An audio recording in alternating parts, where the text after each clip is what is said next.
share ko lang mga kasari, no? So, 18,000 lahat yan. And yung charge sa 18,000 ay 360. So, eto na siya. Binawas ko dito yung 370 kasi binayad niya.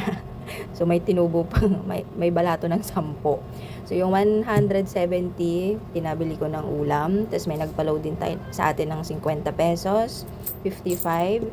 Yung 5 pesos yung charge. So, sa 18,000 pesos, may tinubo tayo na 375 kasama na yung sa load. Hindi pa tayo nakapagbukas ng tindahan kasi may kumatok dito sa atin sa bahay para magpa-cash in ng ganito kalaki. So, thank you so much. Sana palagi, no? Tsaka thank you syempre sa blessing. Tsaka malaking tulong talaga na ganyan, may online banking ka and at the same time may laman yung GCash mo.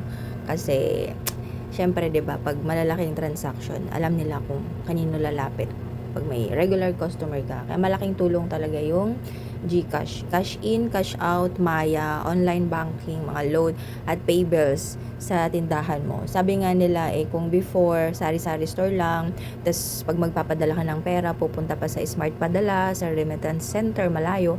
Pero ngayon, meron na sa sari-sari store. And by the way, sa load, ito yung gamit ko. Ayan, si grocery. Okay na yan ha, processing lang yung nakalagay dyan. Pero okay na po yan. Yan, pumasok na po yung load nila. Ayan o, ito yun o. Yan, pumasok na. So, ngayon lang yan.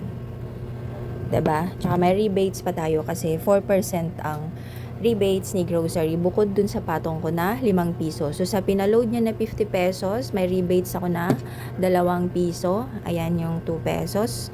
Plus patong na 7 pesos yung kinita natin doon.